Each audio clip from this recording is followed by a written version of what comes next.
Hello there. Willkommen an Voice of the Republic. Guten Tag. I don't know how to say what my name is. Help me. Ich heiße Ed, or mein Name is Ed. Ich heiße? Ich heiße Ed. What does that mean? Call me? I am Ed. Oh. All right. I like that better. Ich I am, heiße and then, Ed. And you can say, und ich bin Carl.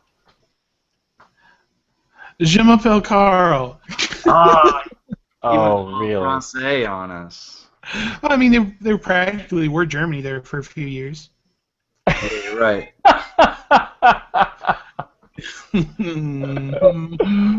Oh, stirring it up. Stirring it up. Yeah, welcome back to Voice of the Republic. And, yeah, Muppets, babies. Muppets. Not Muppet babies. We're done with that shit. Oh, I thought this was American Horror Story night. That could be an interesting crossover. Nah, I'm leaving. Ghost of Muppets on American Horror Story. Horror Story. We're talking about Star Wars on Muppets. Yes. Yes. See, we're getting better at transitions. Sure. With a subtle shove. Yeah. Yeah, we were talking about yesterday about the crossover between Star Wars and the Muppets. And what was cool about it in Muppet Babies was, like, they would play Star Wars. You know, Gonzo would, like, become Darth Vader. They'd run over to the toy closet and come out with, like, some kind of rudimentary Vader-looking helmet and a stick, but then it'd be like Fantasyland, and then they would become the characters. And then they'd actually use like actual footage from the movie in it. You know, like, so you see like the TIE Fighter, and they're like, ah, no. That's true. That's true. It's always adorable to me. I always love that. So. But once upon a time, around 1980. There was a promotional appearance by one Mark Hamill on the Muppet Show, which is it's very well known in Star Wars circles, and I can't say that it's beloved in my heart.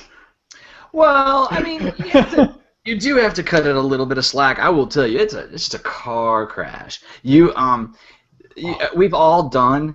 We've done a million, zillion, all of us, every one of us do a million, zillion things that we're completely ashamed of or just completely embarrassed by way down the road. Like, I have to tell you, a couple weeks ago when you played the, what the fuck? Oh, when you played the, the flashback episode where we're all running around and screaming and yelling and I go crazy and I start going to the movie theater. Like, I was so proud of that episode, and people love that episode. But it was like, I was sitting here listening to it, and I'm like, oh my God, I've wasted like 8 years of my life. That's great. Oh, I'm trashed. Like, this is time, and it's invaluable. But we all have those moments, and I know this has got to be one of Mark Hamill's, like you watch, and his face has got to be red. It might be. It might be. Yeah. I mean, we did a show once upon a time called The Yikes, which is that horrible, spine-tingling feeling when something isn't quite right, and you're embarrassed even though it has nothing to do with you, that kind of feeling. Yeah, you're embarrassed for the person who's doing it. Yeah. When you know a bad decision is happening right in front of your eyes and there's nothing you can do to stop it. And even as a kid, like, because I loved Muppets and I loved Mark Hamill, man, you do not come between me and Luke Skywalker, and I would watch everything he was in. I watched Corvette Summer, you know. If he showed up on People magazine, I would beg for my mom to buy it, even though I wouldn't read it. I just wanted to see more what Mark Hamill's doing. Yeah. So now he's on the Muppet Show. That should be the all-time best thing you've ever seen. What happened was, my brain couldn't wrap around all these worlds that were shoved together. So you had Mark Hamill, who was supposed to be on the Muppet Show. He was late. Instead, there was a crash landing, and out pops Luke Skywalker. Not Mark Hamill, but Luke Skywalker and R2-D2. So the Muppets are addressing both. And it's Luke runs off this way, and he's doing all these really intense, cheesy actions because the Empire could be here! And he runs off, and I'm like, what is this? Yeah. And Mark Hamill shows up. He's cool. He's laid back. He's like, I was thinking of doing maybe a ukulele number. I'm like, what's going on? It just, none of it added up, and even now I'm getting the goosebumps thinking about it. It's that, and he looked so. I noticed something about the way he looked when I was a kid. Like I was like, what is it with the way he looks? He looks so different, but it didn't like. I couldn't put the two and two together, and now I got older and I watched it, and he had a lot of eye makeup on, and he had a tan. He was coked out of his mind. He had a haircut, like he had a real kind of fashionable haircut for the 70s or 80s, and it was just very, very like the eyeliner, and I kind of feel as though he was playing up to the Muppets because there's that dynamic he had to fight against, and then he was excited to be a part of it, I'm sure, and then he had to be the Luke versus Mark, which is kind of Mark, you know what I mean? Which is kind of the same thing. Yeah. So he had to turn Luke up, and he had to kind of turn Mark down a little bit, and then it just made for weird. And do you remember the for Alderaan? Oh yeah, all that shit. And even as a kid, I was like, he never said that. Like that's not a mission statement in Star Wars. Like this isn't real Star Wars. Don't think that this is real. Like no one ever said for Alderaan or Alderaan. Right. And that was part of the heartbreak. I mean, it wasn't as bad as him in the holiday special where he looked, I mean, dramatically different. I thought, he still looked like Luke, but I mean, like freaky. Like they pulled him from his stage show, whatever he was up to. Like if he was in the middle of cabaret, they're like, yeah, tonight's the holiday special. He's like, oh shit, here, just put this on. Okay, do I have to go to New York? No, it's cool. Just stay here and just stand next to the droid. And that's when he was like, Han, Chewie, with these eyelashes and crazy makeup. And that was a little nutty, but his behavior was out of control on this Muppet Show, Maron. Carl hasn't seen it yet. And, no. I mean, you'll make your own decisions, I know. But I told the guys on the break that I would rather watch the holiday special, the entire show, which is like 2 hours and it's half Wookiees talking to each other. I'd rather watch all of that than Muppets and Mark Hamill. Didn't something about the holiday special, which I don't think I've ever even really addressed on this show with you in the 23 years that I've been doing this with you. This bullshit ass podcast. Didn't something about the Christmas special feel kind of lost in space? Not lost in space, but what was the show with Uncle Will and Holly on a routine expedition? Oh, Marshall, Will and Holly. That was Marshall, Will and Holly. Land of the Lost. Land of the Lost. Lost something. Lost time. Lost Saturday. Didn't it feel like that? Like it had that low rent sort of feel? Oh yeah, it was all in studio. When you saw anything outside, it was a matte painting of something. Yeah, it was completely low budget. All the effects were just Chiron effects of, this guy materializes. It was the 70s, and it shows so badly. Yeah. Well, it's one of those situations where they're like, well, here's a TV budget to make something that looks like a movie.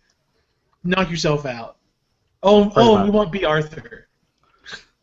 They put all the money in Itchy's face or Uncle Scratchy's face, like his teeth go.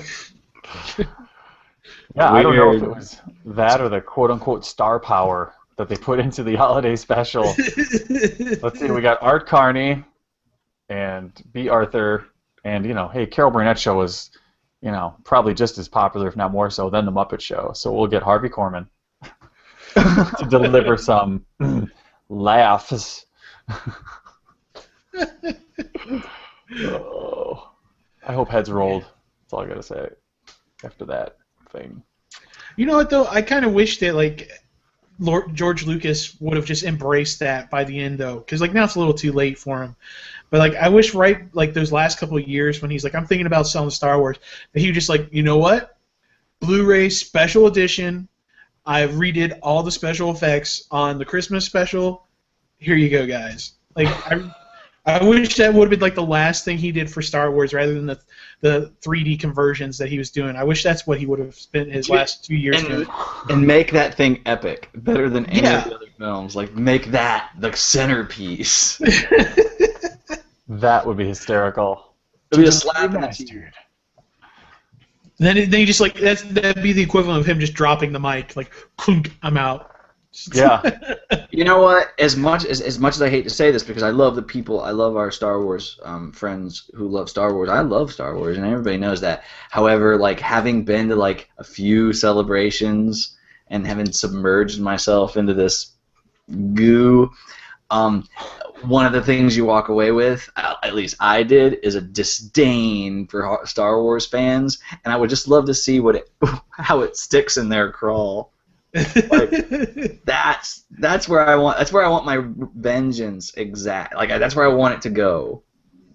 Like, yeah, if he released the holiday special, remastered Blu-ray, DVD, the best sound, all that shit, and did not simultaneously or just after it, like a week later, if he did not release the original trilogy untouched in a much better version, yes, they would probably burn Lucas Valley to the ground.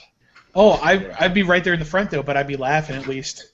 Dude, like, seriously, Carl, like, I've got to tell you, like, if 41-year-old Mikey could go back to, like, I wish I could roll back in time to the ending credits at the end of episode 1, the first night we went to see it. Like, if I knew then what I know now, I would turn around and be like, "Suck on that, assholes! Enjoy." You can go ahead and watch it 10 more times. It isn't going to make it any better. Suck it. Suck on that. But it was awesome. What are you guys talking about? Everybody in the theater would look at you like you were the crazy ones. Realize. Go get your talking Jar Jar lunchbox, assholes. Yeah. Now, if we were there with a van full of merch, we would have made enough money to retire on. Right. One theater. But that would have been. That's the way to take advantage of it. There's no way to, like, go into that crowd, you know, and warn everybody off, you know. Mobile merch droids. These giant, like, plexiglass, like, giant R2 unit, big old droids. Zzz, zzz, and all you have to do is you put some money, you put like a $20 bill in it. Lights, and then it shoots a Johnson out the front, and it spits a figure on the ground. It's like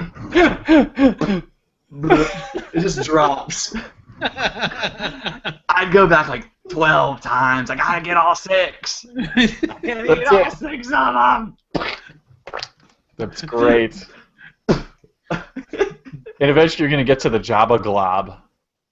Yes. The slime with the Jabba food in it, and that's going to be so appropriate. I'm sorry, this is a Muppet Show.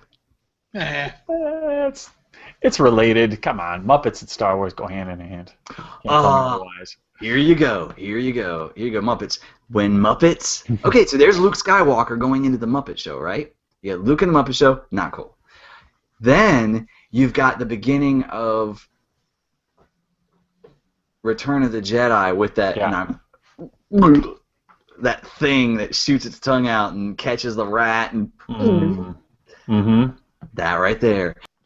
That's why I tell everybody that is like the purest Lucas. You can blame him for what he did later to the prequels, but Return of the Jedi, and to a larger degree the holiday special, that's his soul right there.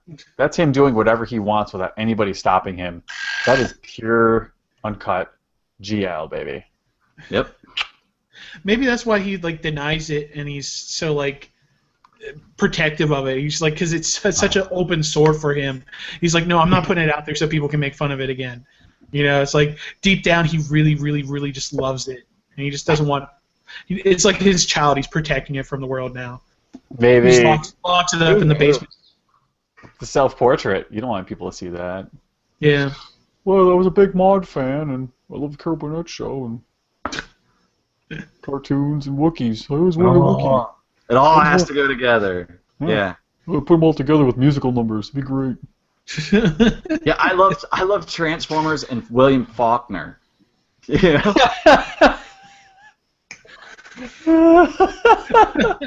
That's exactly what you. That's exactly when those two things come together.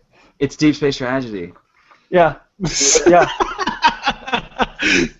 That's your new elevator pitch right there. Yeah, man. When I sell this thing off to become a movie, it's gonna be. I'm gonna need Michael. What's his name? McConaughey, whatever his name is.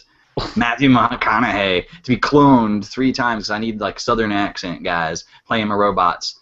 All right. Robots.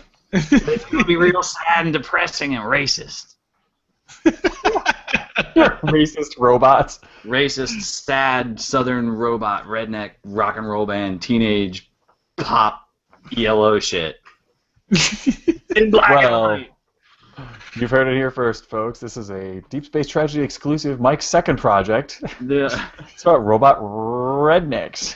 Robot redneck tragedy. Planet Yellow. No, that's the thing. Just because you like Maude and you love this and that doesn't mean it all goes in the same goddamn casserole. Yeah, but not I'm everything. Tell you, peanut butter cups. I think you might have actually just hit on like another story for Deep Space Tragedy where their tour bus stalls out and they get stuck on a redneck robot planet. That's. You ain't. Yay! You ain't from around here, are you? We gotta talk, Carl, because the next story is really good. It's good. You're gonna like it. And it's along those lines. It's very natural. It's not all robots. Yeah. There's rednecks. No. Nice. Okay. Wow, that is something to chew on, y'all. But cool. So chew on it until tomorrow. Mm-hmm. Nice. Yes. Tomorrow we'll be back. We've got some Republicans. Probably a little bit more Muppet talk. We'll see what people have to say on the old Republicans. If you'd like to leave a Republican, you can call 407-409-8749. It's about a 2-minute limit. See, now I need some countrified music behind me. You can send us an email if you want to. It's voiceofrep@gmail.com. Feel free to send an MP3 or WAV file of your voice. We'd love to hear you, but please, no music. Definitely no banjo music. That's it for today, I think. More info is at vorradio.com. Links to everything about all this happening here. Those guys right there. Yes. Cool. All right. Till tomorrow, may the force be with that ass. Yeehaw!